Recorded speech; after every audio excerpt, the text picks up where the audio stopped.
Is this live? Yes, it is. Hey, welcome to the November 25th edition of the Signals from Mars live stream. I am your host, Victor, and going around the horn here, we have Brad Dahl in Hey, Utah. everybody. We have Ed Ferguson in Kentucky, Johan in Sweden, and Jeremy in England. Good evening. So sorry for the abrupt start to this. For some reason, it wouldn't allow me to play the intro video, but we're live now and we'll go with this. And I'm going to hit record on a backup just in case. So tonight's discussion is a new wave of British heavy metal discussion. Something that I personally thought we would get more feedback on. But either way, I think it is a very influential and important movement in metal because not only was it important for the time, but it also helped lead to other things that came after. Without the new wave of British heavy metal, we wouldn't have the thrash movement that came after that. I am, and of course now I'm getting support bots sending me messages. Anyway, so without the new wave of British heavy metal, we wouldn't have a lot of the music that came after. So I think it's important to celebrate it. And I know that a lot of people on Patreon said that it wasn't something that they were into, or they weren't into it at the time that it took place. And okay, that's fine. But I mean, I was only a few years old. Sure, I knew who Kiss was, but I went back and discovered all these great bands after. So people have voted, not only the esteemed guest that I have today, but let's see how many other people voted. Ed, Jeremy, Mike, Chris Vaglio, Brad, Johan, and myself. So we have a few more than the people that are here that did vote on this, but we got 32 albums in total. Let's just run these down real quickly here, especially the top few. I'll just do 32 through 20 real quickly, and then we'll get to the nitty-gritty after that. So 32, we have Angel Witch, Screamin' and Bleedin'. 31, Vardis, 100 miles per hour. 30, Savage with Loose and Lethal. 29, Persian Risk with Rise Up. 28, Witchfinder General with Death Penalty. 27, Whitesnake with Slide It In. 26, Tokyo Blade with their self-titled Tokyo Blade. 25, Dumpy's Rusty Nuts with Hot Lover. 24, Dark Star by Dark Star. 23, Tokyo Blade Ain't Misbehavin'. 22, Tokyo Blade Night of the Blade. 21, Witchfinder General with Witchfinder General. So any surprises for anyone for the first few albums that were voted on? Okay, seems like Dumpy's Rusty Nuts really wasn't probably wasn't a NWOBHM band, so that's a surprise. Do you know them? Yeah. They were actually on top of the pops during the heyday, but nobody really sort of considered them as part of that part of the movement. But they came out around that time, I guess. So okay, and obviously Whitesnake. I think we had a Whitesnake album in there. So again, they sort of predated the NWOBHM era, but they are a British band, so that's fair enough. Okay, I think that maybe at some point we'll have to do a list on favorite UK bands. So it'll cover all this, and then none of us are wrong and all of us are right. All right, so at 20 is Vices by Wasted. Number 19 is the self-titled debut by Raven. 18, Heavy Pettin' with Lettin' Loose. 17, Witchfinder General, or not Witchfinder General, Jesus. Angel Witch with Angel Witch. 16, Fastway with the Trick or Treat soundtrack. And 15, Demon with Night of the Demon. So, anyone have anything to say about those albums? Johan, anything? Yes. I voted for Demon. Great album. I don't know the band especially well, but that album is that's a real good album. I don't know what you guys think of it, but yeah. Jeremy's saying yes. So Jeremy, go ahead. What do you think about? Yeah, Demon were a really good band. I think they were sort of under the radar a little bit over here, and guys who were into the NWOBHM at the time sort of kind of liked Demon, but they never really got anywhere. They never got any airplay. They never really got any TV stuff, and so they sort of faded away. But I think you're right; they were one of those many bands that really sort of should have made it, and were certainly worthy, some of a mention, of what they did during the time. Yeah.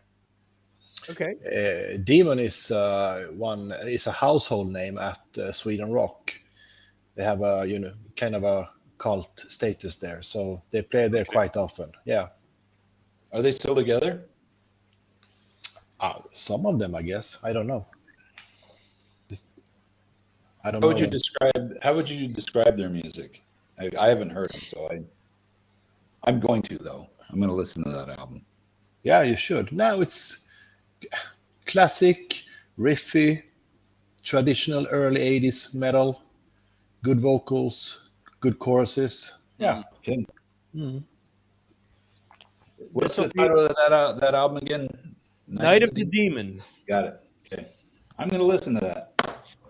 This will be the revelation for a lot of us, because this is a band that I'm not familiar with either, to be perfectly honest. So it is something that I want to check out as well. I mean, most of these other bands, we know all the names, so I don't think there's going to be too many surprises. I mean, the biggest thing here is that a lot of these bands repeat with albums. I think that this was what we wanted to avoid with certain bands, but we still got it with other bands. So we'll see. So that's why I've compiled the albums, and I've also compiled the bands overall. So we'll talk about both.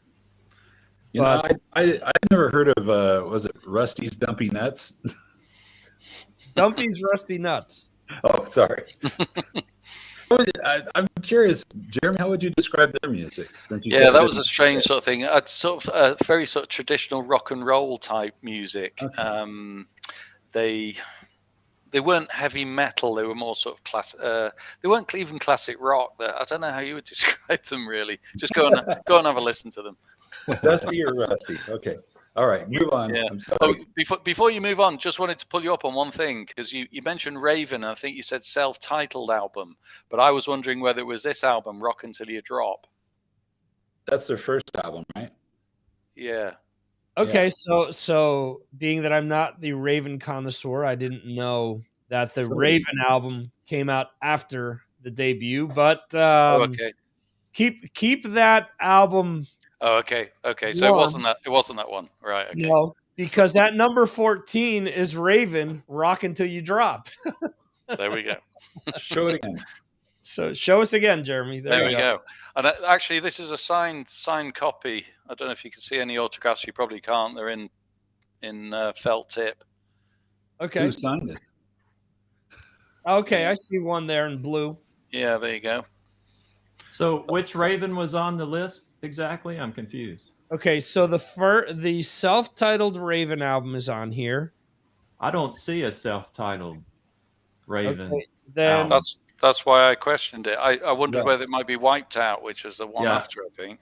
I'm not familiar with the self-titled record by them. Okay, must be. so It's got to be either that or Wiped Out that they're referring okay. to. Yeah. Let's make this easier. Ed, what album did you vote for? You haven't got to that one yet for the one. Okay, so then I wrote your album down wrong. What I'm saying. Oh, okay. I had All for One from Okay. 83. Me Okay. too. Yeah. All right, so hold on. Pretty good. Okay, Everything changes. yeah. Okay, so this. Maybe I put it in my email incorrectly. So I wrote no. I Oh, yes, I did. This is all my fault. is it? When I look at my list I sent you, I put Raven as the album name. Okay. I was testing you there. You lose some points on your trivia Tuesday. There you go. So now, because of this, well, okay. That album's going up now. So Did I mess up the points on everything? No. Okay, so You just moved that album up a couple of places. Okay, so that album got moved up. Let me see where Raven by Raven is. Okay, so this comes out. So now that means that there are only 31 albums that were voted on. Want me to put another one in there? No, that's fine. All right. Leave it to me to muck it up. No, that's okay. Hey, there's a lot of music to keep track of. But anyway, rock until you drop. Jeremy, what can you tell me about this album? Well, what I can tell you about the album is I originally bought the single, which was this on Neat Records. Okay. Nice. Don't Need Your Money. And I would say it was probably in my top 3 singles of the whole era because it's so exciting. And Raven are a band that they created their own genre really because they called it athletic rock, but they were basically just a wild heavy metal band from Newcastle, and they were just manic guys. Obviously, the singing. I mean, Gallagher on vocals just changes keys all the time and goes up and down and screams but you cannot I feel if you're into heavy metal you have to be into an album like this. If you don't like this album you don't really like heavy metal because it epitomizes the genre of the time. And I just think it's a great album. There's some great songs on there. And of course, they did some covers of Sweet songs as well from the early 70s, and they did it really well. Okay. Anyone else want to say anything about this Raven album? Go ahead, Johan. Not that particular album, but I don't know Raven that well, but I have an LP called "The Pack Is Back," okay, which I think sounds quite American. And my question is that album sound like Raven, or is it an attempt for the American market? Yeah, I think they probably changed a lot as they went on, and you're probably right. They would have gone for the American market. Quite a few of the British bands did try and do that. Obviously, we're familiar with Def Leppard doing that. So yeah, you really need to go back and listen to the early stuff. I mean, if you've not listened to Rock Until You Drop, you'll be quite surprised, how raw it is. And, it was all recorded in the studio. You can hear all the sort of sounds of the band, sort of the intros and all that sort of stuff on that album. Yeah, check them out. Yeah. I think, like Jeremy just mentioned, how many bands when Motley Crue got big, when Bon Jovi got big, they all started jumping on that bandwagon and unfortunately started, clean, overdriven guitars, and started, putting whammy bars on Les Pauls and stuff like that. So, it was just changing with the times. But, okay, so that's at 14. Raven, Rock Until You Drop. At 13, a name that we're going to hear a few times. This is their first entry. Yeah. So at 13 is You ready to grab the clock, Brad? It's downstairs in the studio. Sorry. Oh boy. Saxon with Power and the Glory. So, anyone have anything to say about this album? Yes, if I may. One of Go ahead, Johan. Perhaps my favorite Saxon album, and then I voted.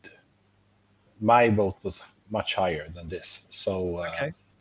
I love this album. Not a weak track on it, and the opening track.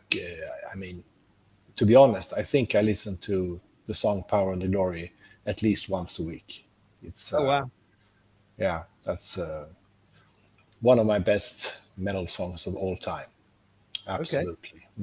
And Red Line, the second song. Oh. Wow. Yeah. Red Line, fantastic. Yeah, that's my favorite song on the album. But Power and the Glory, though, that song, I think it's still in the set list now. I mean, it seems like every time I see them, it's in there. So it's great album. Okay. And that's the debut album for Nigel Glockler on drums. So, and I think his drumming on there is just out of control. I mean, it's in control, but I mean, he just plays his ass off. Really good. I like the production on it too. It's good, great album. I almost picked that one as well, Johan, but I went for another one. Yeah.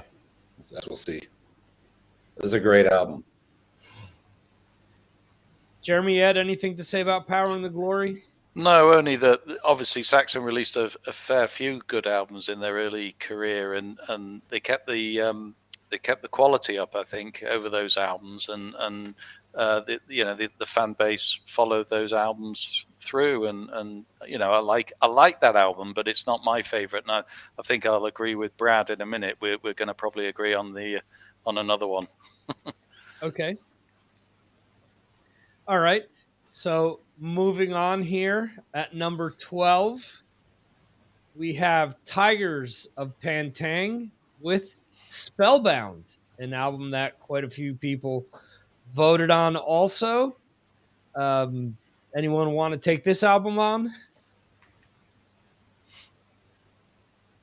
All right. Seems.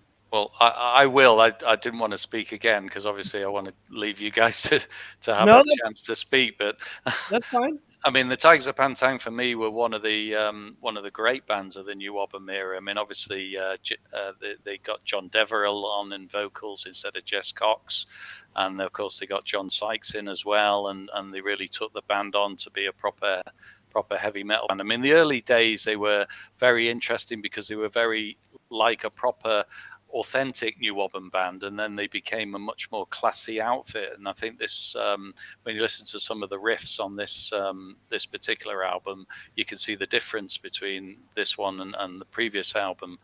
And they were flying the flag for Whitley Bay, which is a separate part of Newcastle out on the coast, and they were very popular at the time. You'd be quite surprised. They were getting a lot of airplay. They were on the TV a lot, and obviously John Sykes was an absolute star, and he didn't last that long in as we know. But listen to that album, turn it up loud, and enjoy it. It's great. So two observations based on what you said. One, second album with John Sykes on this list, and number two, where is John Sykes? yeah, we'll be asking that question many times, I think, over the next few years. Yes, that is like the Blue Saraceno question on Trivia Tuesday. So okay, number 11, Saxon with Crusader. Another good choice. An album and a track that got them banned in the Middle East, which one thing, I'm not sure if Jeremy's the only one that's following the World Cup like I am, but there are some ballsy people out there dressing like crusaders in Qatar at the moment, which I don't know if they'll be allowed to leave the country, but at least they're showing up to the games dressed as crusaders. Wow. Brad, what do you have to say about this album? I love this album. I think the production's a little slick on it, but I love the songs on there, especially Crusader. That's another song that's always in the set list. They won't never not play that. But it's a lot of negatives. 3 negatives. That makes them negative. I just love that album. Yeah, I mean, it was one that followed Power and Glory, and well, Jeremy can probably speak to this. I don't know what the feeling is over there, whether people were feeling like Saxon was going way too American. I mean, they got an American producer. I think they recorded it in America, if I'm not mistaken. Some of the songs are a little bit on the more commercial edge or whatever. But I just love it, though. Again, the drums on it are fantastic. Some really, really good playing on there. So great. I love that album. Who produced it, Brad? Was it Jeff Glicksman? No, he did Power and Glory. Who produced? Okay, talk to Jeremy. Well, I'll get. Yeah, I mean it's a good album, but I agree that I think that Saxon fans were losing fit around then. And the other thing I'd say, technically, it's not a NWOBHM album, because although the band is a NWOBHM band, the sort of that sort of when NWOBHM came around, it kind of was ending before that album came out. So you wouldn't sort of pick that one as part of that era. But having said that, obviously they are a NWOBHM band, and it still had that sort of fit. But yeah, it had changed, and their music was changing, and they were losing their sort of fan base over here. So yeah, I mean, on reflection though, when I listen to it now, I still like it. It's a good album. Okay. It was Kevin Beamish was the producer on that, who, even though he's born in Canada, he claims that he's an American. He was naturalized when he was 9 years old. I don't know. There you go. I will cop to the fact that Crusader is the very first song that I heard by Saxon. And it was on a mixtape that somebody had lent me. And the tape it introduced me to a lot of different bands. Introduced me to Manowar, introduced me to Saxon, introduced me to, trying to think what else. Tape had songs off of Condition Critical by Quiet Riot, had some Metallica on there.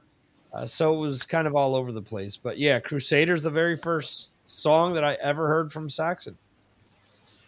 Did you like it when you heard it?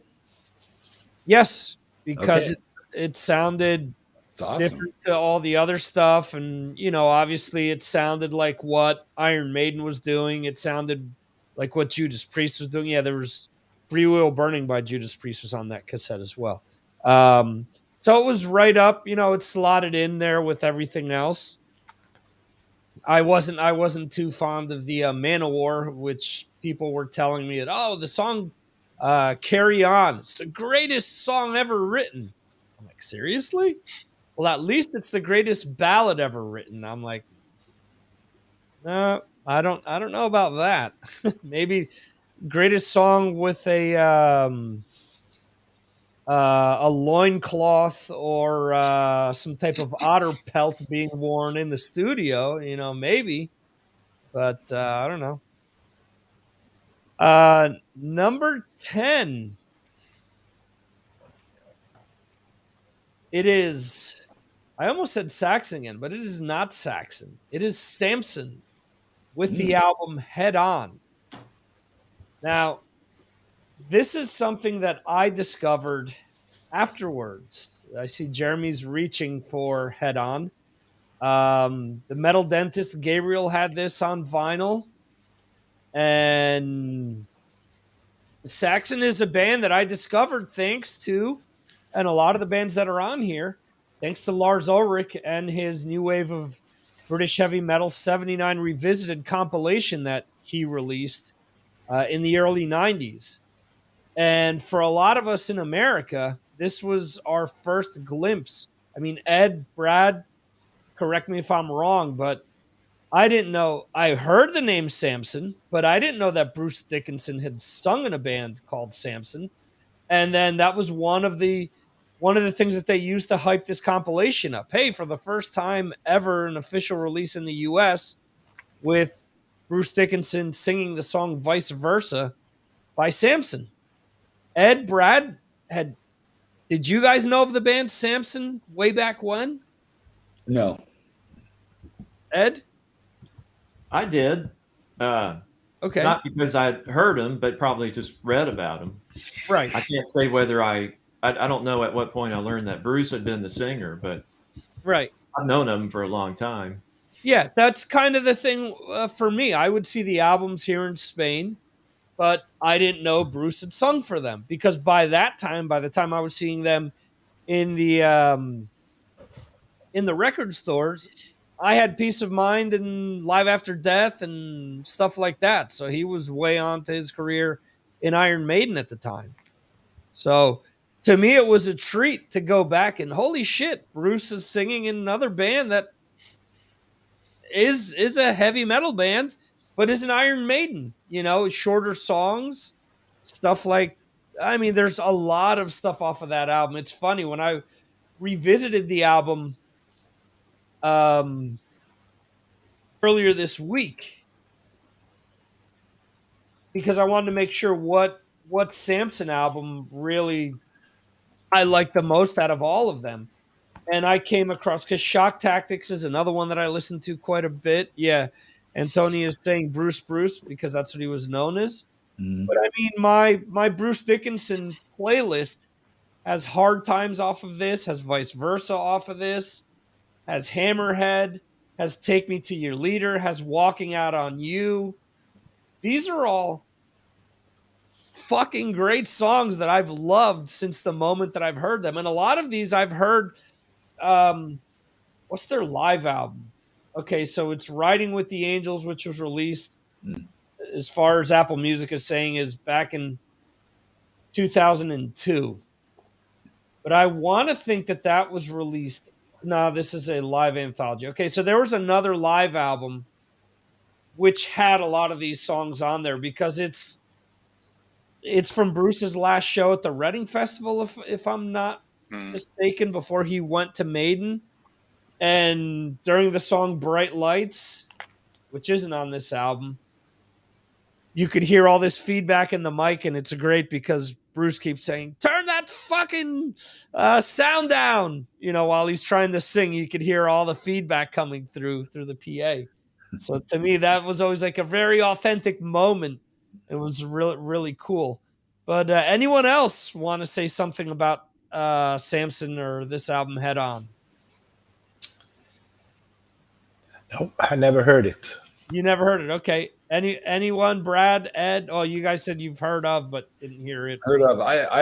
It's on my to listen to list now. I have not heard the album. I've only heard just a scattering of songs from Samson. And I mean, let's be honest here. You know, when these bands were first hitting the scene, they weren't hitting the scene over here. Right. I mean, for me to find a Saxon album, I had to go to like 5 different stores, and that was in what, 80, 81. Right. And even the first Iron Maiden album, I didn't see that till after Killers was out for a while. Killers was the very first one that hit a music store where I lived. And it's not like I lived in someplace like Utah or something. I lived in Southern California in the Los Angeles area. And so none of these other bands really just even showed up in the USA, except for on import bins and stuff. And I don't even think those happened until later in the 80s, maybe 83, 84, that you started getting all these, music imported here. So we missed these bands. They didn't get over here, and we missed them. I think a lot of these, again, that Lars Ulrich compilation that he put together in the early 90s helped have a lot of these come out, helped get them reissued or issued for the first time in the States. because I believe some of these Samson albums came out on Grand Slam Records.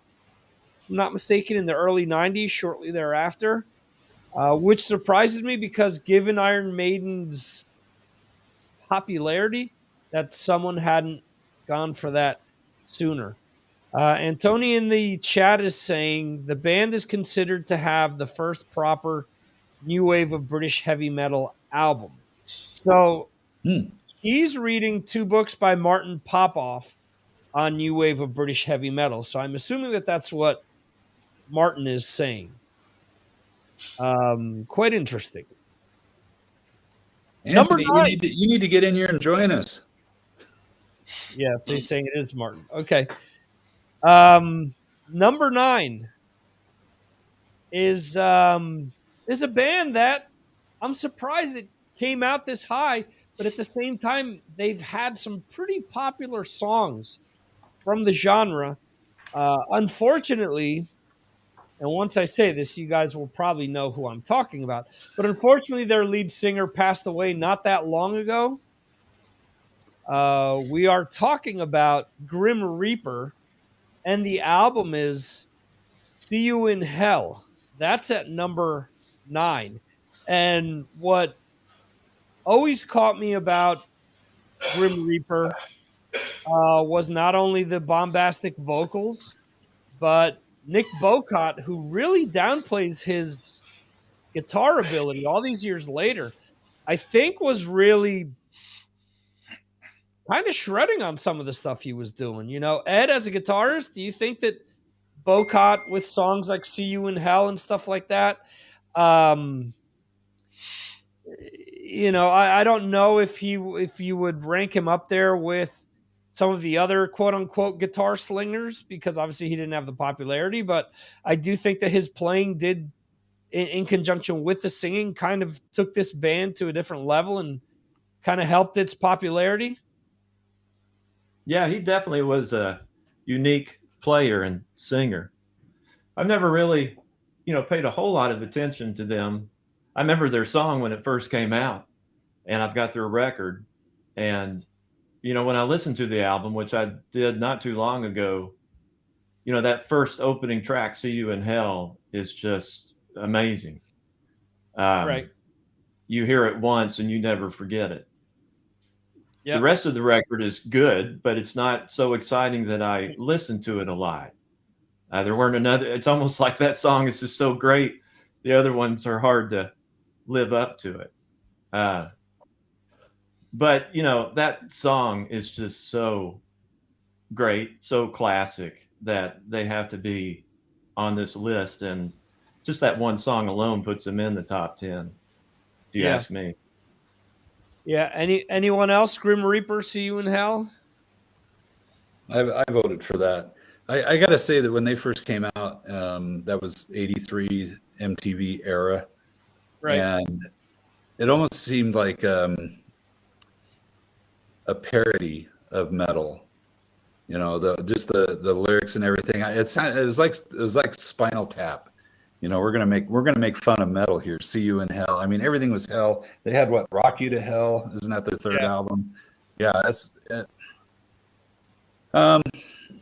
And yeah, but after listening to it, getting past that, at the time I thought they were like corny, but listening to them now, they really are good.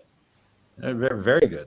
So there you go. Go back if you dismiss them like I did. Go back and listen to them again. You'll be surprised. Yeah, and their late singer Steve Grimmett did pass away earlier this year. And he really kind of kept this band alive because, Nick Bocott bowed out in '89 and started working for Marshall and kind of never looked back. Jeremy, how did Grim Reaper stack up with some of these other bands? They didn't at all. None of my friends or myself would have ever given Grim Reaper a minute's time at the time, because they were a band. Obviously I've heard of them, and obviously I've heard their album, And you've got to bear in mind that there were, for every Grim Reaper, there were 1,000 bands coming out every week, every month. So you had to be very, very good to rise above it. And some of the other bands we've mentioned, Tigers of Pantang, Saxon, and we'll mention others in a minute, they all rose above it, and they were all the famous bands. And unless you bought the album or bought the single, they would just pass you by. And to be honest, I don't think anyone in the UK would ever put Grim Reaper in their top 100. That's the way it is. Sorry. Why? Why? Because their music never connected with anyone. They never really toured much. They didn't have enough money behind them to make them big. They never had any airplay. Mostly the airplay, I guess, because to be famous, to really hit you, the Saxons, the Def Leppards, the Iron Maidens, the Tigers of Pantangs, the Ravens, they all had some airplay of some sort. They were on the radio or they were on the TV, and a band like Grim Reaper came and they went, and nobody really took much notice. So I'm going to guess that the management or whatever, they had some inline to America, because they really were pushed here. Yeah, that would be it. Yeah, they were really pushed here. I mean, I heard them, saw them everywhere, and again, I thought it was, at the time, I thought it was silly.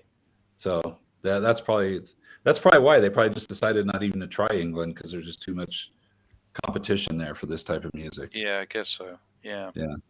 So interestingly enough, they were on RCA. How many bands on RCA, how many heavy metal bands or hard rock bands, Brad, Ed, do you know of that were on RCA in the States at that time? Ed's shaking his head. Yeah, I don't know of any. So that could be exactly it. New wave of British heavy metal is happening. RCA needs a new wave of British heavy metal band. Grim Reaper isn't associated to anyone, so let's sign them up. They've got this one song. We could sell them on that one song. So, real quickly, we have Ace Frehley dialing in to give his opinion on Grim Reaper based on Jeremy's comments, and they are...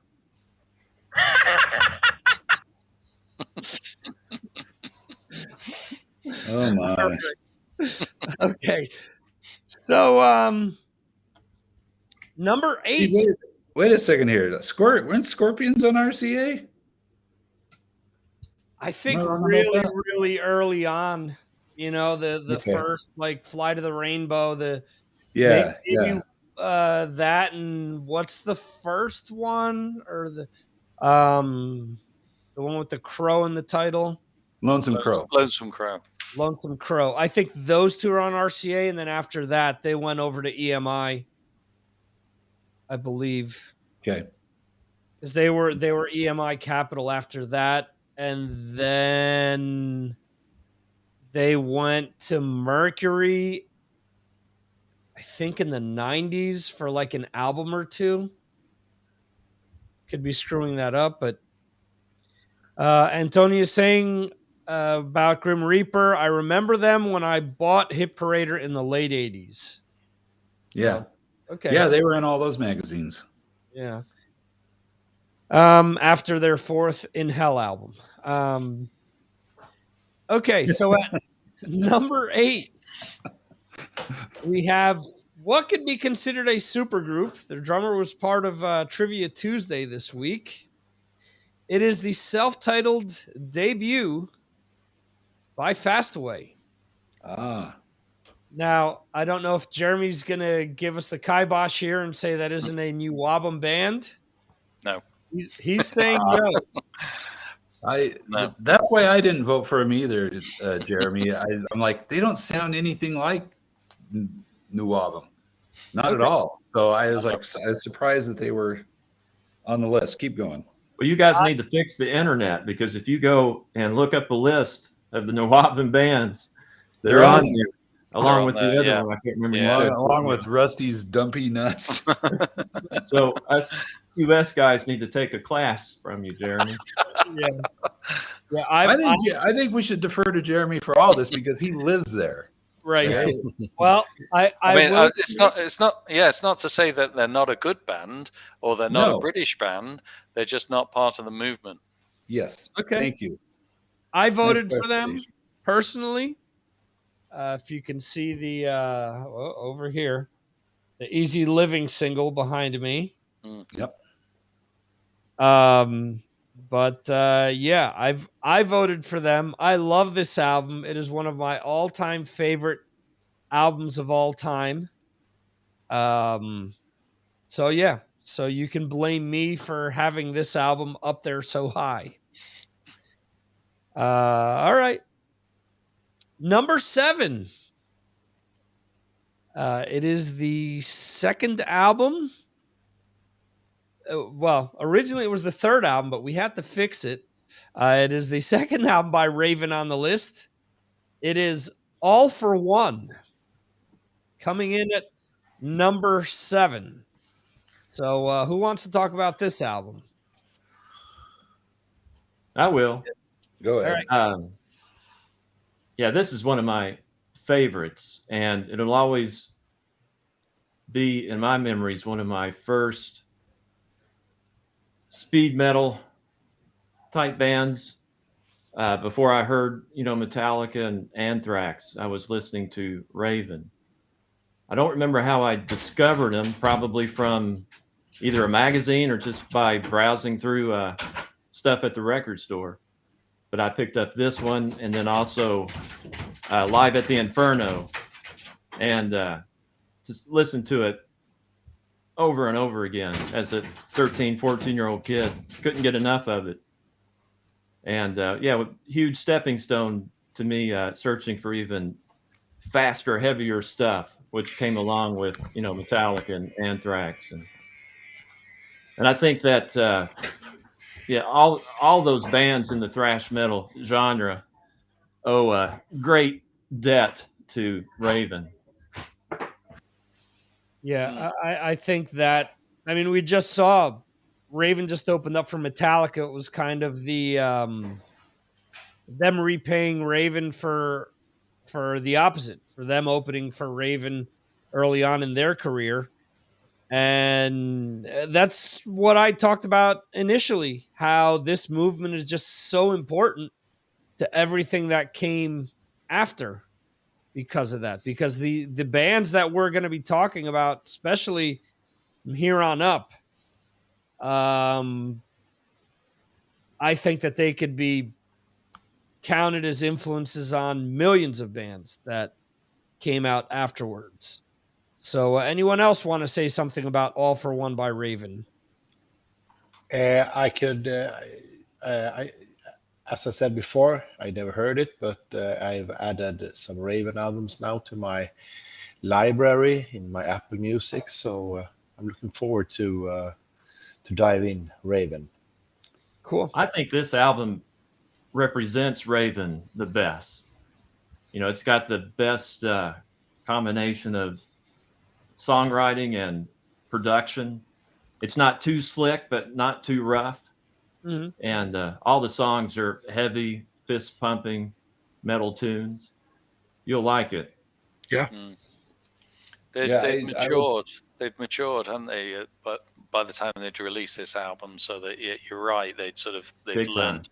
Yeah. Yeah, that was their letting the rest of the world hear what they had to say moment, I think. Yeah, the first time I heard Raven, a friend of mine bought the album. I'm not sure which album it is. If I could see show me the back cover of the first album there, Jeremy. You have that handy still? Yeah, I've got it. Yeah, let me see it. That's it. But I remember when I heard it, I was like, "What the heck?" It was just, that might be it. Yeah, that might be it. But when I first heard it, I was like, man, I don't know. The songs just weren't really well developed. The guy's voice was just a little too much for me at that time. And so I kind of quickly dismissed them. But now preparing for this, I started listening to Raven, and I listened to more and more and more. In fact, I listened to more Raven this week than any other band, and I gotta say they're really good. And I have, I'm like, I don't know what I was thinking back then, but yeah, yeah, and All for One was my choice as well, because as I listened to it, I felt like it had the best of everything for that band. The best songwriting, best production. His voice sounded tolerable. Yeah, it was good. So listen to that one, Johan. Everybody else out there, go listen to that Raven album. And their new material's really good too. I've been checking that out more recently. Yeah. They're still a heavy band. Yeah, still playing live as well. Yeah, we're gonna be playing some Raven on Yard Metal now. Cool. See that? You Influencing your pockets and the internet airplays. So yes, you're costing me lots of money, which is money well spent. And I don't know how much money they make per song I play. Probably worse than Spotify, but we are paying money for these songs that we're playing, publishing fees. So hopefully they'll get something. I would assume you're probably paying more than Spotify does, or what Yeah, their well, Spotify probably pays their label well, but the label probably doesn't pay them well. Right. That would make me feel good, since that's the whole purpose, is to support these bands and get people listening to them and buy their stuff. Okay, let's go. All right. Raven, check them out. All right, so moving on here at number 6. I sense that somebody will be standing up out of their chair in a second. There you go. Saxon, Wheels of Steel at number 6. Brad, oh, there you go. Jeremy has it in hand. I had it on vinyl at one time. Yeah, that's a single. I was going to say that. That looks kind of small. Either that's a single, or you have really big hands. One or the other. Cool. And that's the single for the title track? Yeah. Yeah. Okay. The first ever heavy metal single I ever bought. That is it in my hand. What made you pick that up? Well, it was because I'd never heard anything like it in my life. I mean, I was listening to punk, I was listening to disco, I was listening to pop music, I was listening to reggae, I was listening to everything that was going on at the time. And then suddenly heavy metal, I listened to it on the radio and I heard the riff of Wheels of Steel. And it changed my entire life. That single there, which I bought when it came out in 1980, changed my entire life.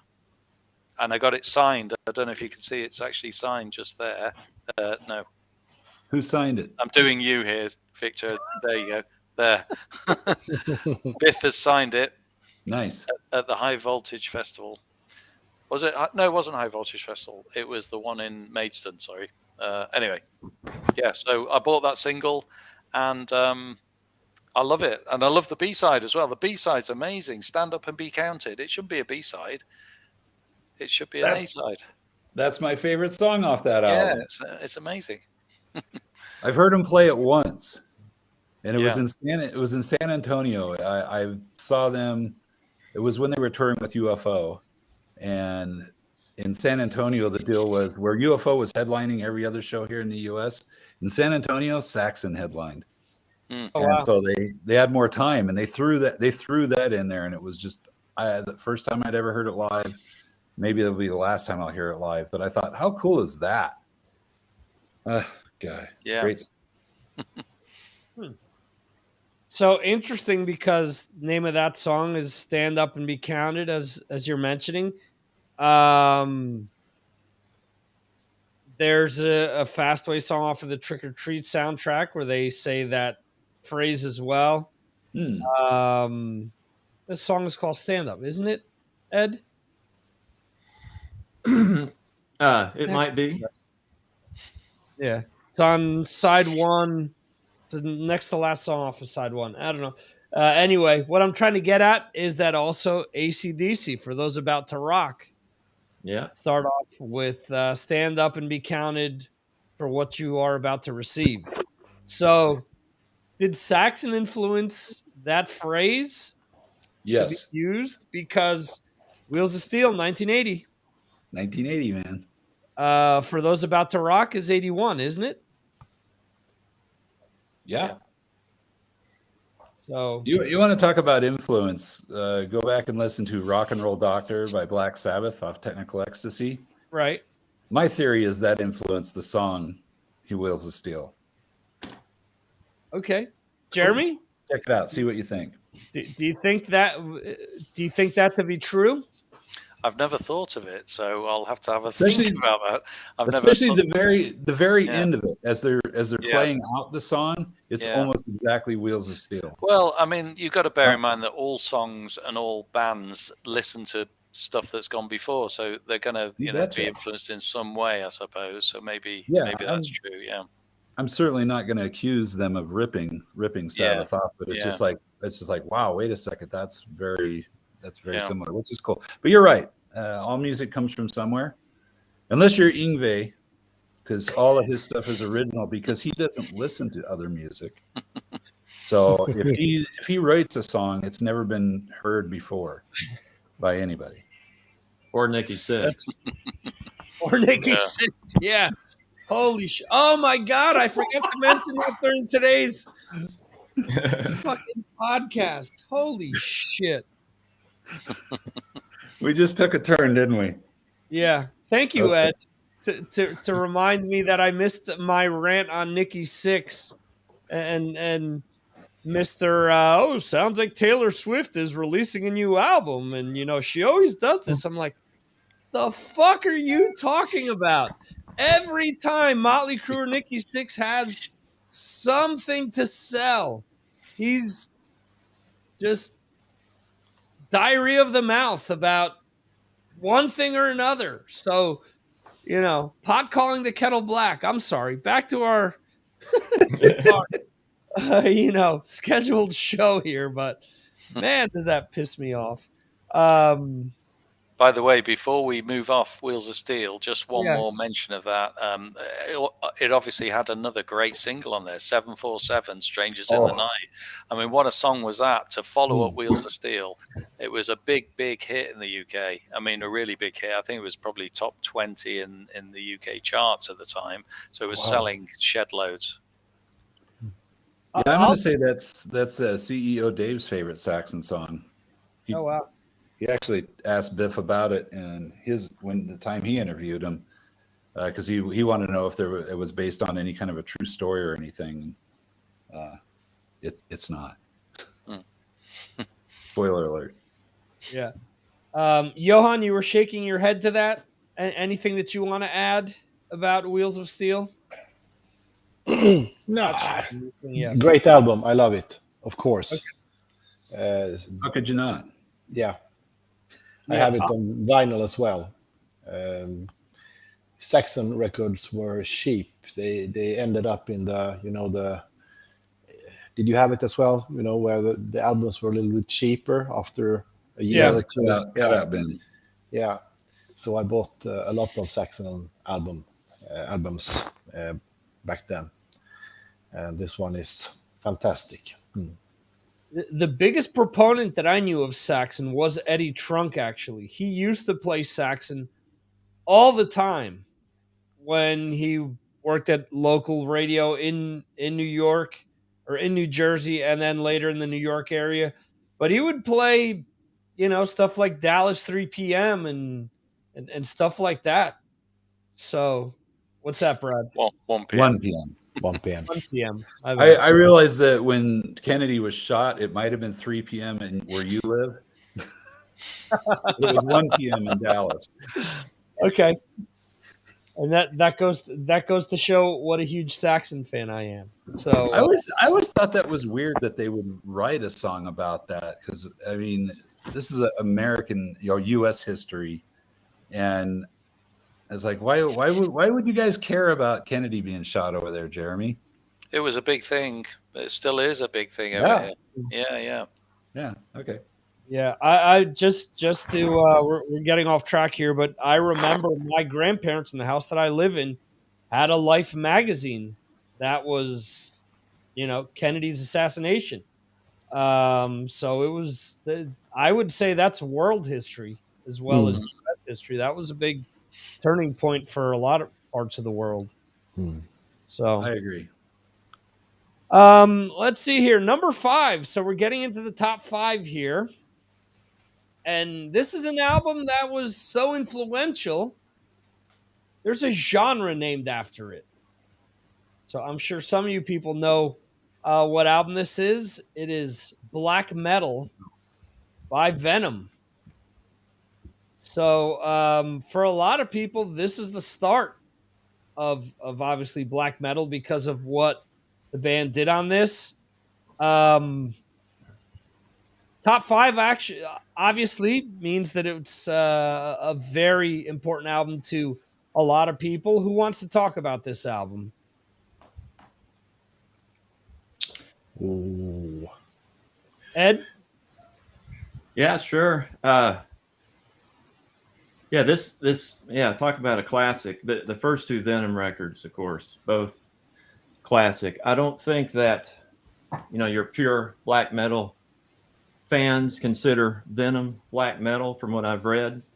Right. But I tell you, Venom has the darkest, grungiest, most evil sounding guitar tone, the most, wicked sound that I don't think any black metal band has ever been able to match. And yeah, just the song Black Metal, man, just so heavy. You got to listen to that every few weeks. I think I learned about Venom when I left the Christian school and started going to public school. I met a friend in the neighborhood who ended up being my biggest heavy metal music buddy after that. And I would walk to his house in the morning and ride to school with him. And I was waiting in his bedroom with him while he was finishing getting ready for school. And he was playing black metal. And I was instantly a fan. And I think I may have heard, I probably heard Venom, just right after hearing, Slayer and Megadeth, Peace Cells for the first time. So that was just, taking things to a whole nother level for me as far as hearing. I don't think I had heard Possessed yet. But yeah, soon after I was, buying some Possessed and Venom and paying more attention to the more extreme underground stuff, which all kind of led to the whole death metal scene. I think, all those genres from the early 80s ended up in the creating a lot of the death metal sounds that we first heard in the late 80s, early 90s. So would you say that this album had more to do with influencing death metal than it did black metal? I think, I think it has more of an influence on the thrash metal scene. Technically they would call this speed metal, along with Raven and Motorhead. And of course, the black metal crowd took that term black metal. But, when you hear black metal starting with Bathory in '84, I mean, it's a completely different thing. So, yeah, Slayer and Creator and some of those early death metal bands, you hear the Venom influences in that music the most, I think. Okay. And then maybe the lyrics. Well, with the lyrics, in true black metal lyrics, it's more, it's a different kind of Satanism and paganism, whereas Venom is doing more of the shock Satanism and occult stuff, like Slayer and some of those bands were doing in the beginning, kind of your horror movie type stuff, Gotcha. Okay. Johan? Yeah, I couldn't appreciate Venom back then. I thought it sounded too messy for me. It was fast and hard, but no, not back then. But now I really can appreciate that album. I think it's great. The song Countess Bathory is amazing. As you were saying, Ed, about the guitar tone. That was I mean, the sound was really. They had their own sound. You can tell that Battery has listened to some Venom before he released that first album. Okay. Jeremy, in the UK, what was the reception to Venom? Because once again, from what Ed is saying and what Johan kind of reiterated here, it was something completely different to what all these other bands were doing. So within the UK, how was Venom seen?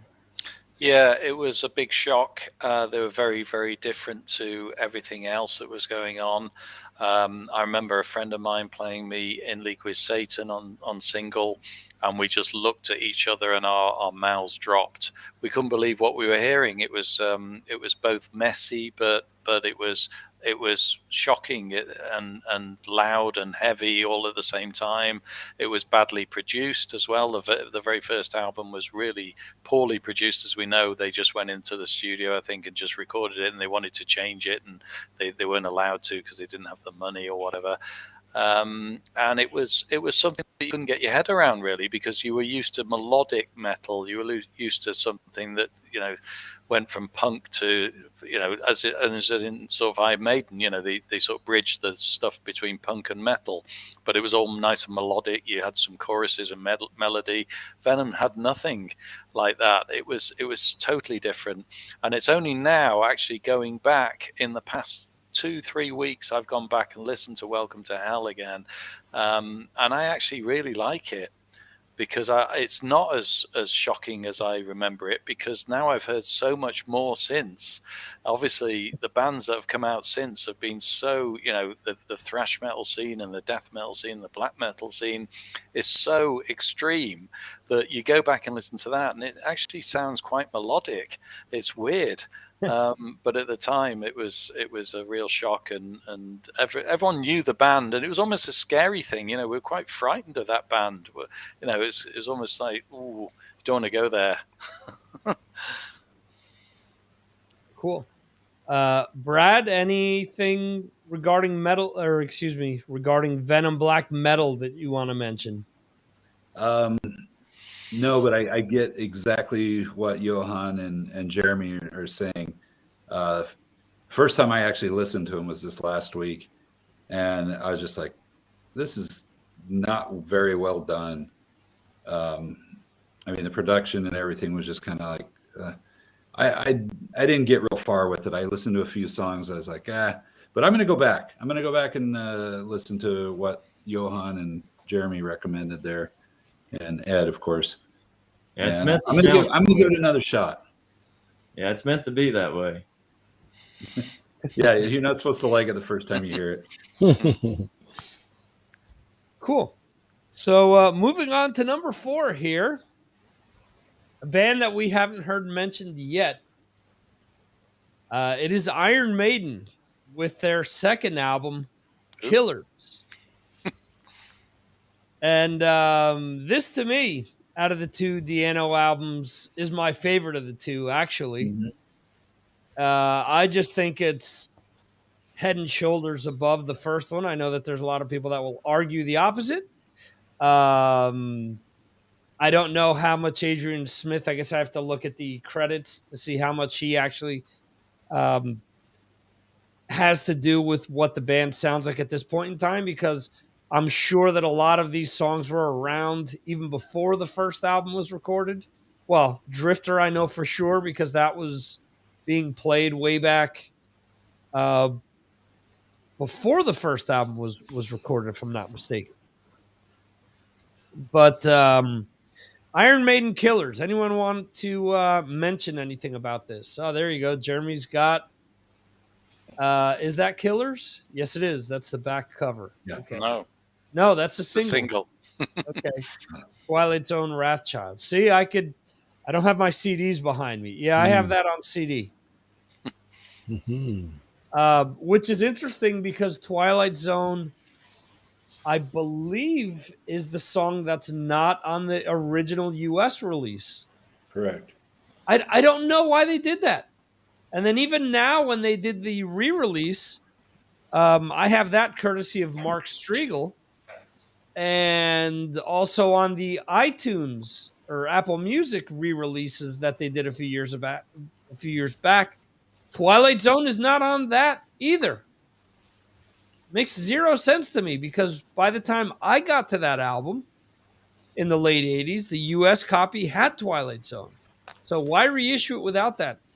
It doesn't make a whole heck of a lot of sense to me. Who wants to talk about Killers? Johan, go ahead. The first Maiden album that I heard was Killers at the friend's house on a original cassette around 82, I guess. This is obviously a great album.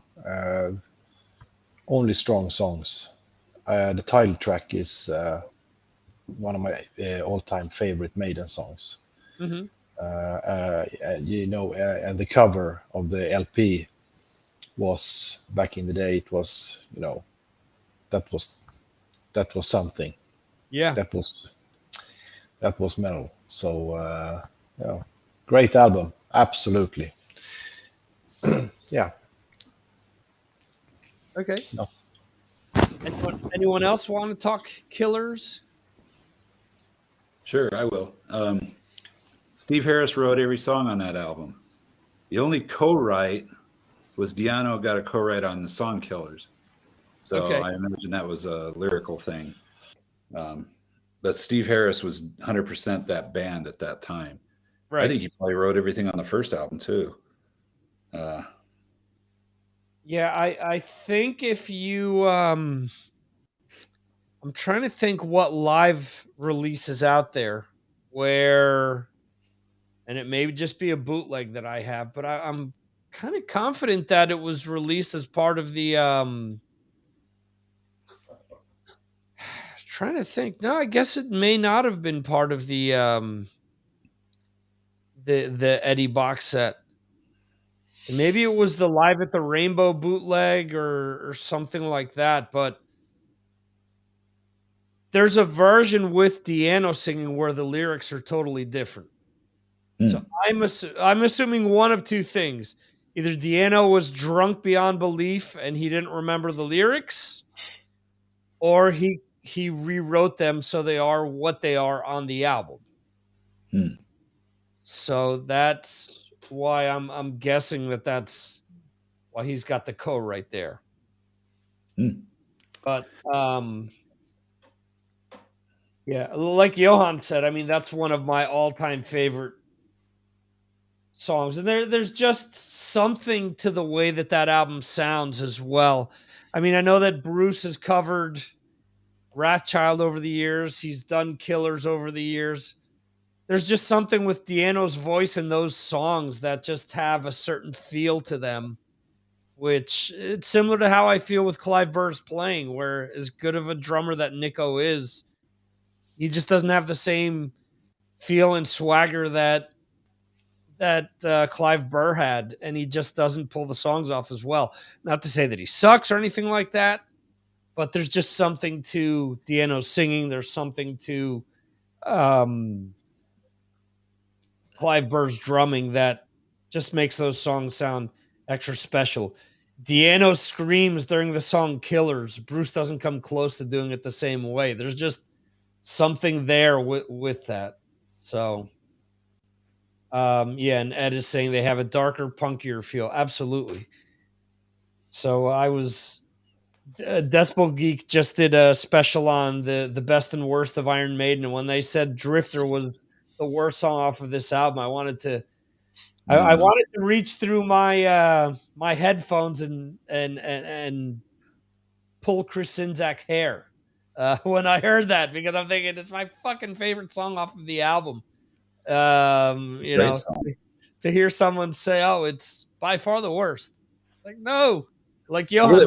Were they saying it was the worst Iron Maiden song, period, or the worst one on that album? Off of that album. Oh, okay. In all fairness, Chris Czynszak is not a big Iron Maiden fan, and just to put things in his terms, I said, okay, we need to do the best and worst of Thin Lizzy without you being insulted with my picks for the worst of Thin Lizzy, is what I told him.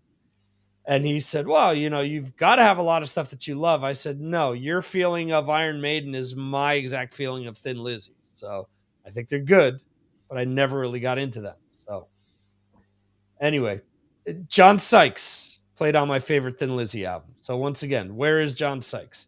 Wait. If Iron Maiden added a fourth guitarist, they could have John Sykes. Have John Sykes. And if he didn't show up, they wouldn't miss him.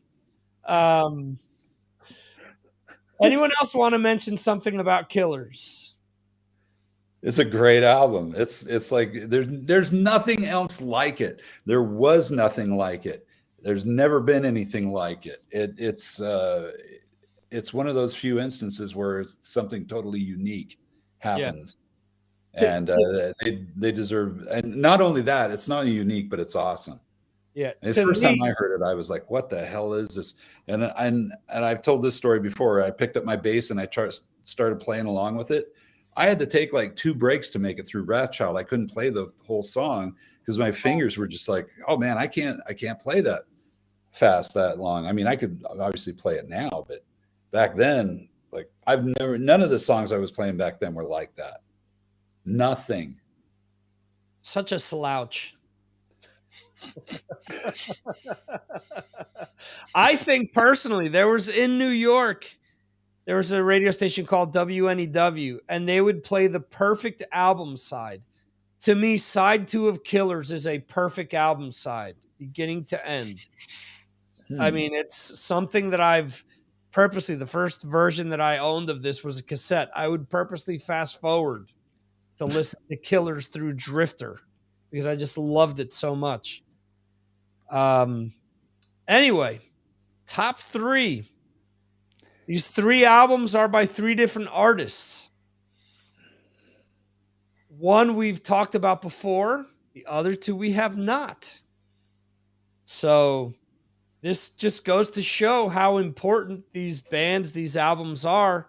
And oh yeah, this next band I'm going to mention receives quite a bit of money due to royalties from another band covering them on more than one occasion.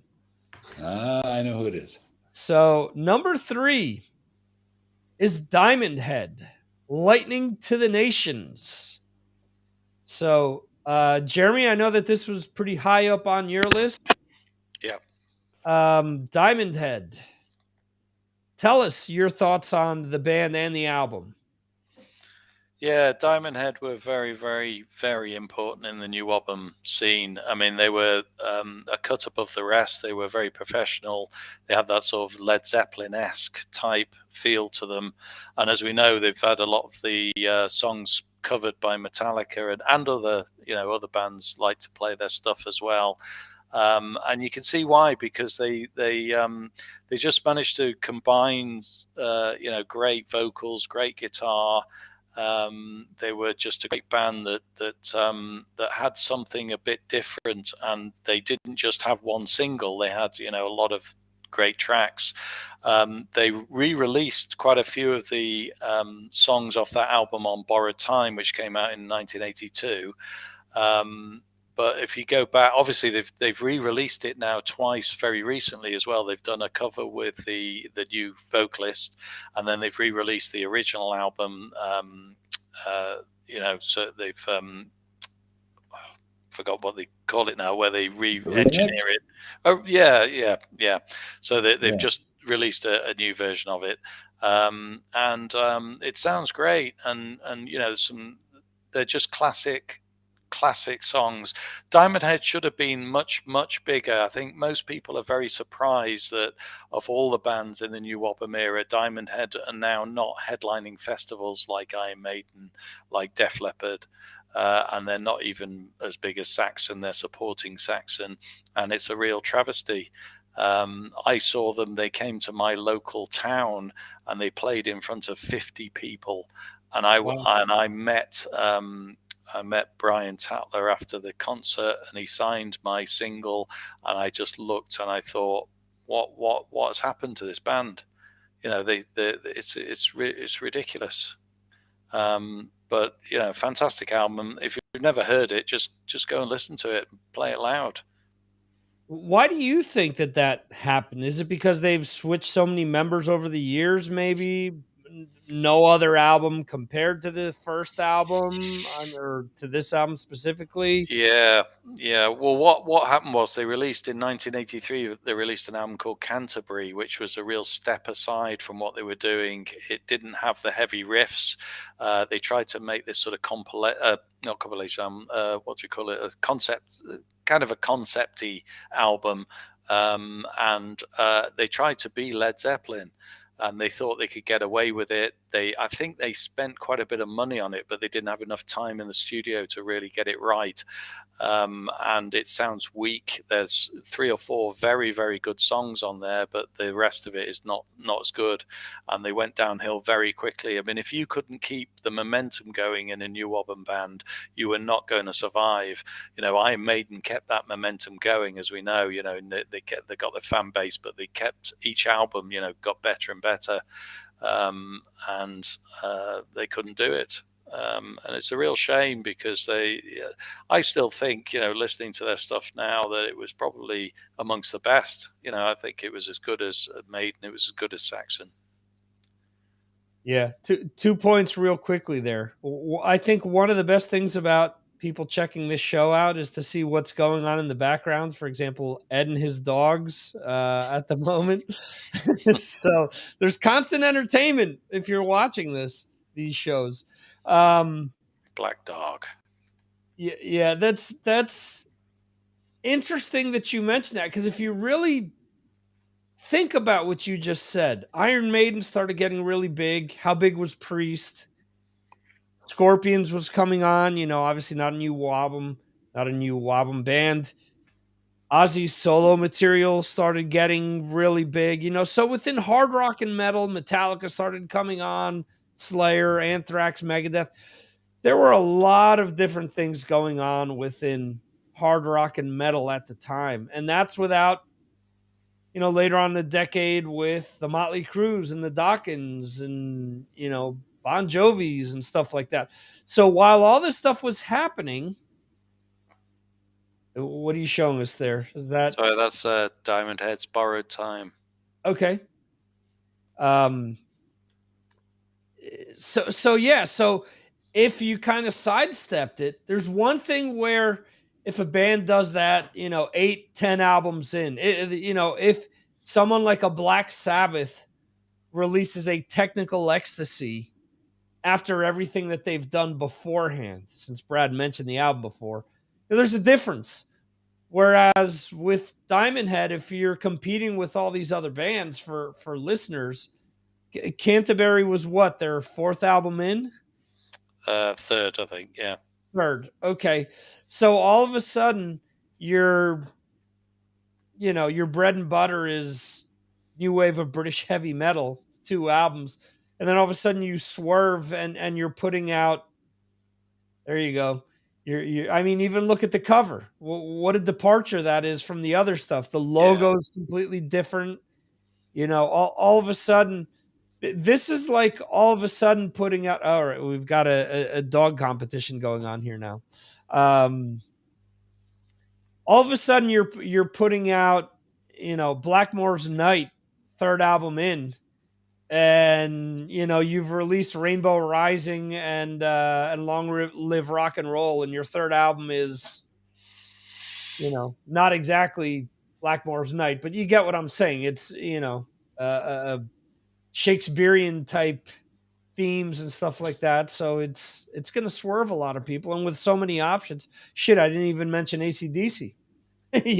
So many bands were getting so huge at the time, or much bigger than what they were before that. So such a weird sidestep.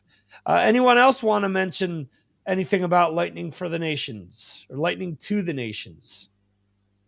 First time I've listened to the whole album was this week and fell in love with it. So there. Cool. I mean, Brian Tatler's constantly talking about how Metallica has helped him throughout his life, being that they've covered Diamond Head so many times over the years. So interesting. I think the philosophy that they had was to cover a band that nobody knew about, because I didn't know who the hell Diamond Head was. Me personally, Brad. Yeah, I was going to say on their new, and actually, Jeremy, it's not remixed. They actually re-recorded Lightning to the Nations. Yeah, it's total re-recording. Yeah. But they covered a Metallica song. So fair play, right? What Metallica song did they cover? You would ask that. Hang on. Oh, you bring it up. You'd think you'd be ready for. Yeah, I would have my facts to the fight for the fight here. No Destroy? remorse. No remorse. Oh, no more remorse, right? Yeah. Okay, so that's right up their alley, though. Because that they actually did Immigrant song, so it's interesting you said they kind of had that Zeppelin swagger. That and their version of that. Their version song of on there as well. Pretty good. Yeah. The Deep Purple song is Rat Bat Blue, and Judas Priest Sinner, which is there again. Actually, pretty decent covers of those songs. Take note, Queensryche. Well, if you listen to Wilton's recent interview with Chris Aiken, the alternative was "She Sells Sanctuary" by The Cult. Really? Oh, I got to listen to that now. Oh no, they haven't released it because Todd didn't think he could pull the vocals off. So that's why they went with Rebel Yell. It was Todd's suggestion. Okay. No, I might have to listen to that podcast. Oh, okay. After I listen to yours, of course. Ed Diamond Head, when did you become familiar with them? When did you hear the name? Did you know of them before hearing it? It was on the Garage Days EP in '87. Yeah. And I didn't listen to Diamond Head for many years after that. But yeah, good band. And I think that those covers by Metallica are the best, especially Helpless. Right. And, if Diamond Head were contemporaries of Metallica, they would be sounding much like Metallica was in '87 on, with Injustice, and they'd probably be bickering back and forth over who stole whose riffs, They would, kind of a cool story though, how Metallica has been able to bless old Diamond Head with some royalties, maybe. Yeah. Yeah, they would be the Pantera exhorter of. That's what I was thinking about. Yeah. Yeah. Johan, anything to say about Diamond Head? I have not heard Diamond Head so much, only through Metallica. Okay. But I will check that album out. That is re-recorded. I found it now on Apple Music, so I will check it out. Okay, cool. All right, so number 2, the second album by this band, one that I know Johan voted for. So we'll go right back to Johan with this one. It is the self-titled debut by Iron Maiden. Yeah, have you heard it? A few times. Yeah. No, it's of course a 10 out of 10 album. My favorite, one of my favorite Maiden albums. The song Prowler is still to this day, it's so raw, so punky and energy, the energy. Remember Tomorrow, Transylvania. That album is absolutely fantastic. I think there has been a lot said about this album, so I will not repeat it. But yeah, great album. Okay, so you like Paul Di'Anno's Prowler better than the Bruce Prowler that they re-recorded as a B-side years later? Yeah. There's just something so raw about that opening riff where, it's 2 guitars because it's the Dave Murray with the wah-wah and it's Dennis Stratton with the just strumming along there. There's just something, again, to the feel and the way that they play the stuff. It's not something overly technical, but there's just something magical about that. So I get what you're saying. I prefer Killers, but I get why a lot of people love this album as well. Ed, what do you think about this album? Yeah, this is my favorite of the two. Okay. Not a bad minute on this record. And yeah, Prowler. You know, anytime I just think of Iron Maiden, for some reason my brain goes to that opening riff. You know, it's just the way they open that album. They make a statement on who Iron Maiden is within seconds, Right. and then they tell you the rest of the story, the rest of the way through, and the whole journey is great. That's interesting because this song has so many twists and turns to it, so many different parts to it. The soloing, the after the soloing, where there's the where they continue speeding up and with Paul Di'Anno singing before we kind of wrap it back up with that opening riff again. It makes you think they don't need to write an 18-minute song to do all that stuff. How long is Prowler? 4 minutes and something, probably. 3 minutes 56. 3 minutes 56. There you go. It's even less than what I said. You don't need all this fucking mindless meandering for Iron Maiden to put out a good song. I don't mind if there's one To Tame a Land per album, but if To Tame a Land is the shortest song off of the album, man, there's something's missing, in my opinion. But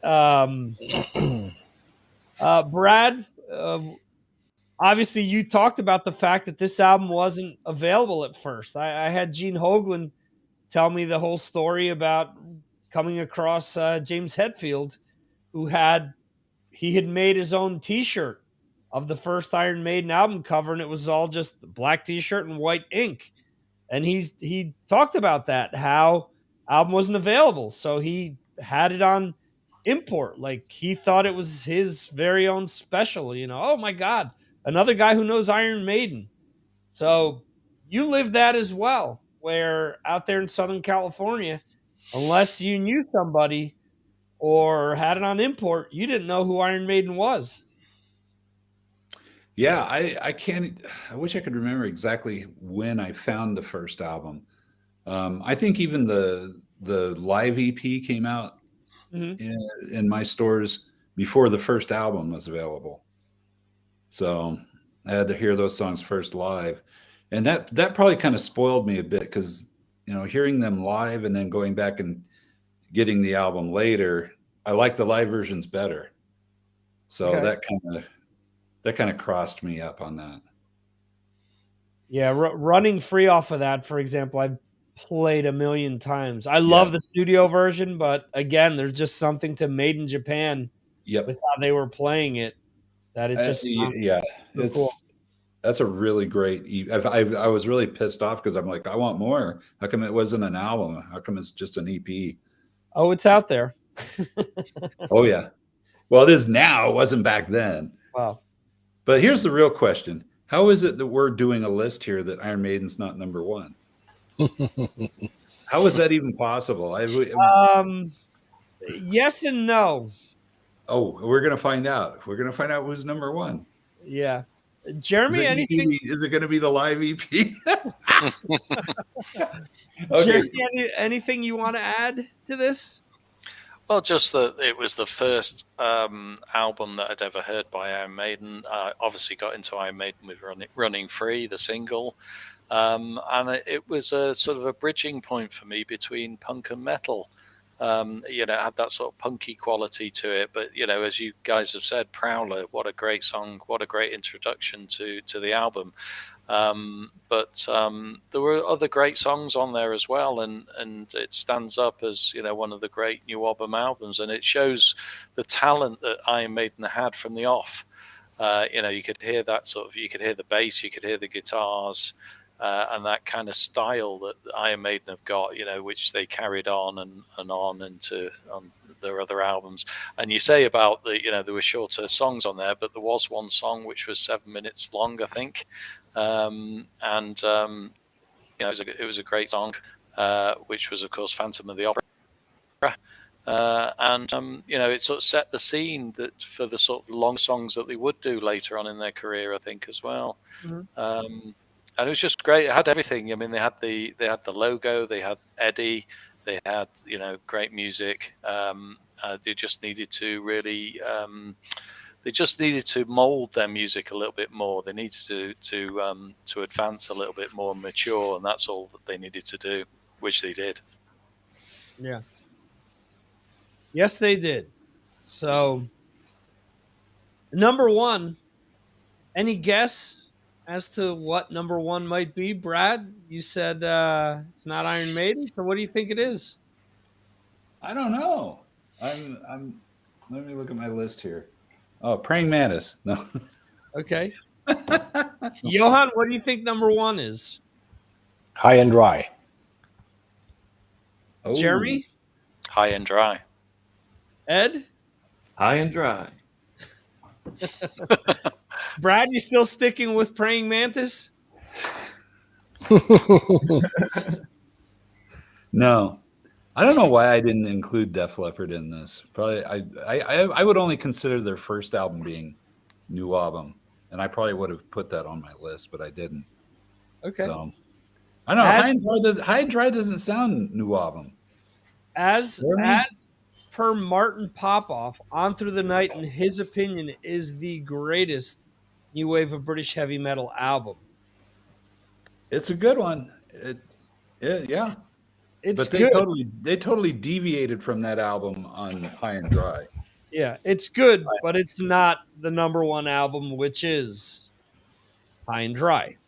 Wow. Def Leppard beating out Iron Maiden on a Signals from Mars list. But that's like heresy. This album is just so good. It is so strong. It is my favorite Def Leppard album.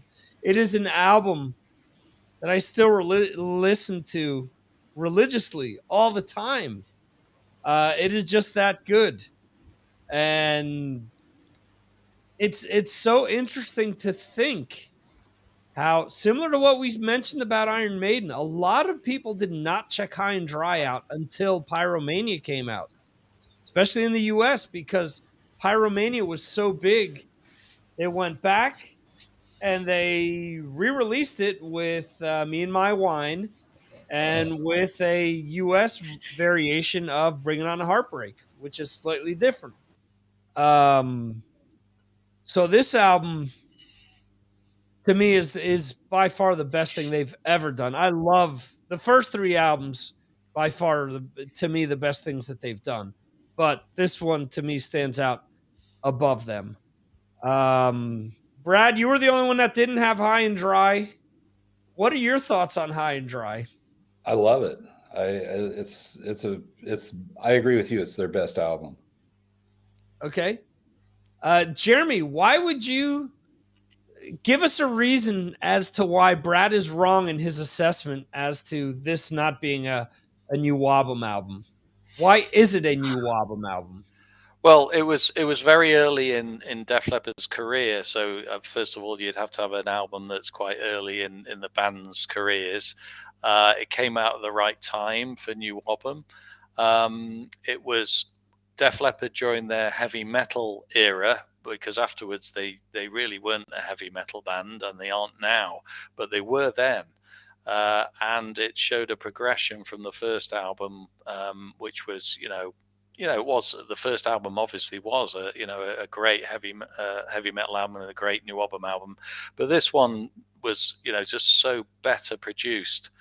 That's right, Joe Elliott. Yeah, he said they never were, but they were. I mean, he's wrong. He doesn't want them to be, because he wants them to be, just seen as a pop rock band.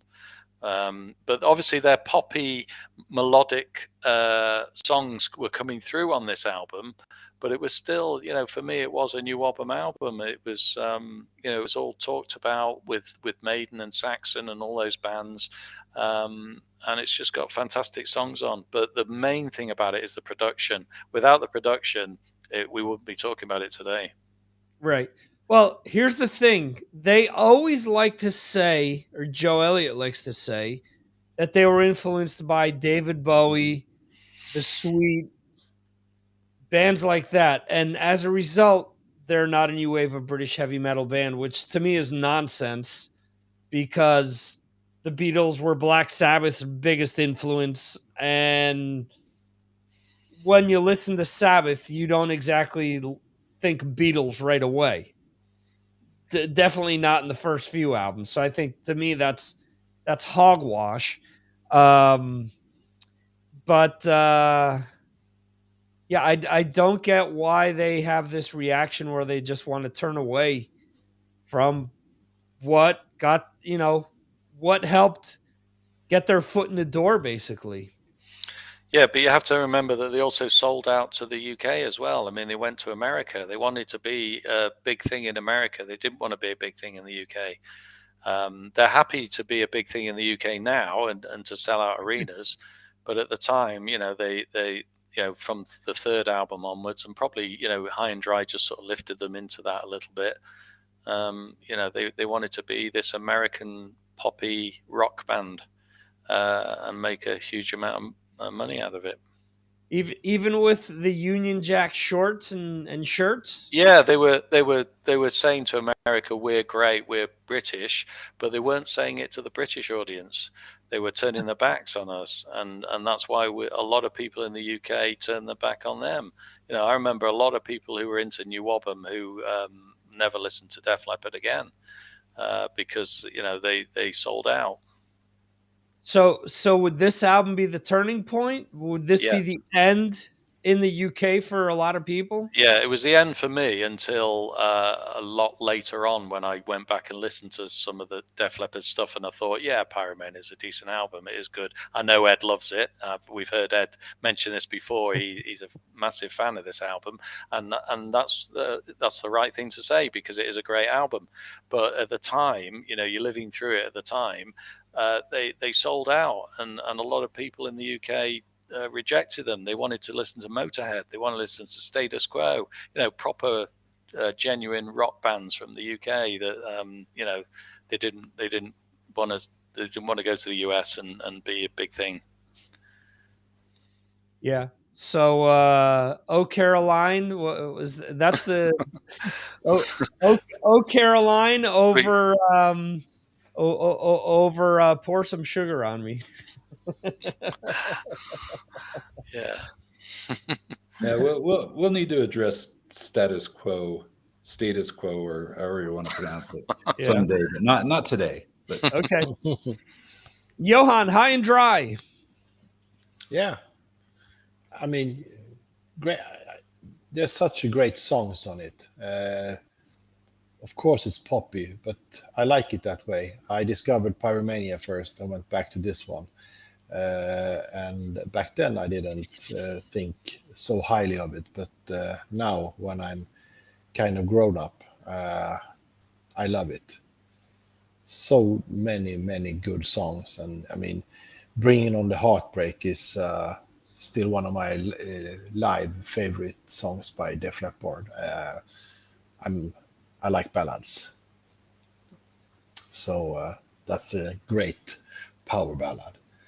And the song Mirror Mirror is amazing. So, great album and a worthy winner of today's NWOBHM list, I think.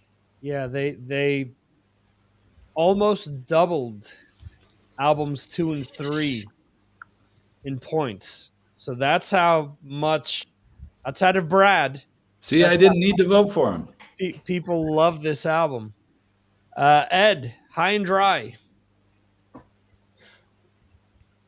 Yeah, like Jeremy said, Pyromania is my ultimate Def Leppard record, but High and Dry, is a close second. It's a perfect hard rock record. The songwriting is incredible. Every song is good. The production is great. It's got a little darker, more hard rock feel to it than Pyromania does. The guitar playing is excellent. You may not notice it just being a listener, but they pack a lot of riffs into those songs. Yeah. It's a lot like a thrash metal song is structured, like a Metallica tune, where they're taking multiple riffs and making a song that's kind of taking you on a good journey from start to finish. And I probably listen to this record more now because when it comes to guitar playing, I love playing a lot of the songs on this record because they're both challenging and fun. And you just couldn't say enough good things about the songwriting on this album. Who was the other? Pete Wilson. His recording is on this record. Am I correct? Yeah. Is it Pete Wilson on this record?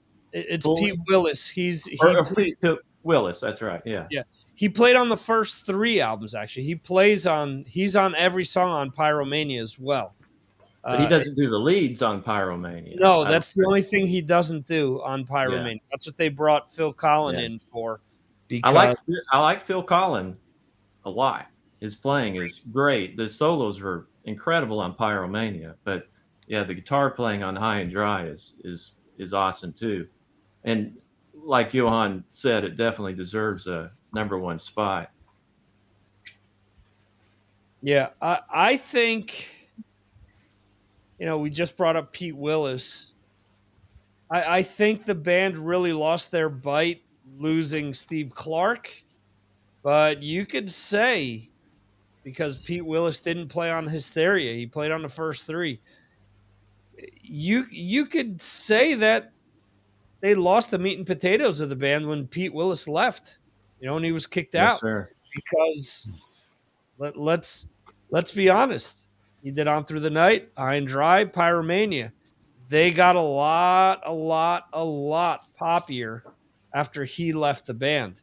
So that kind of AC/DC-ish like edge that the band had was almost gone once he was gone.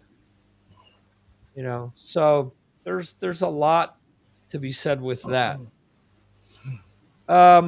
Real quickly here.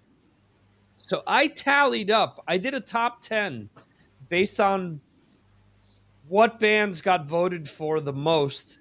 And because we had several bands that had multiple albums that were voted for. So what I did was I did a top 10 tallying all the points bands received. So real quickly with this, if we do that, Tokyo Blade would be number 10. Samson would be number 9. Grim Reaper, number 8. Raven, 7. A band that Jeremy would disqualify. Fastway at number 6. Venom at 5. Diamond Head at 4. And the top 3 would be Saxon, Def Leppard, and Iron Maiden would be number 1. Not by much, but Iron Maiden did it with 2 albums versus Def Leppard's 1 album. So I'm feeling better about us now. You're feeling better that Iron Maiden still came out on top. Yes. So, but again, it's not by much separating the 2. By far, those are the 2 most voted for bands. Def Leppard did it with 1 album, and Iron Maiden did it with 2. And it wasn't by that big of a... There's a 6-point difference. And there's a much bigger gap between 2 and 3 than there is 1 and 2. So, there's that. For anyone that has not given any of these bands a shot, I'm going to put a playlist up that's going to go with the post for this episode. So check that playlist out. It'll be Spotify or Apple Music. Definitely a lot of good music there. Unfortunately, I can't find the Dumpy's Rusty Nuts track that was suggested, but I will do my best with what's available on streaming. All right, who voted for that? That was Mike Jones, actually. Oh, cool. Well, Mike Jones should get out here and explain himself. Yeah. I was hoping he would be here to talk about them, but it is what it is. But in any event, I do want to thank Jeremy, Johan, Brad, and Ed for joining us. I want to thank both Brad and Ed's canines for joining us in the background as well, adding some action. Johan's son's always peeking in and saying hello from time to time. Yes, he was here today as well. Yes. Yeah. So it's always fun to see what else is going on in the background while we're doing these episodes. So thank you, all of you guys, for being here. Thank you, Antoni, who has been in the chat mentioning different things. We have other people that have been in the chat all this time. Whoever you people are out there, thank you for hanging in and watching this. For those that listen to the podcast or watch the replay, thank you guys as well.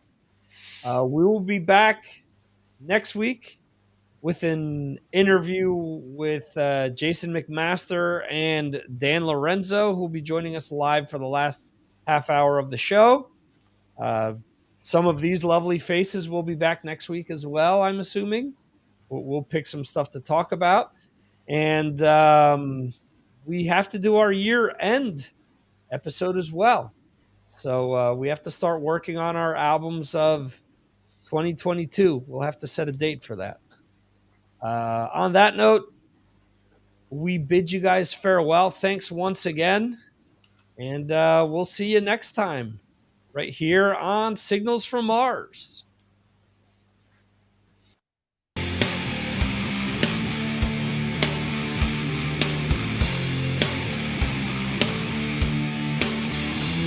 Thank you for watching the Signals from Mars live stream. You can watch the show live on YouTube, Facebook, Twitter, and Twitch, or check out replays on YouTube. Go to signalsfrommars.com for more information.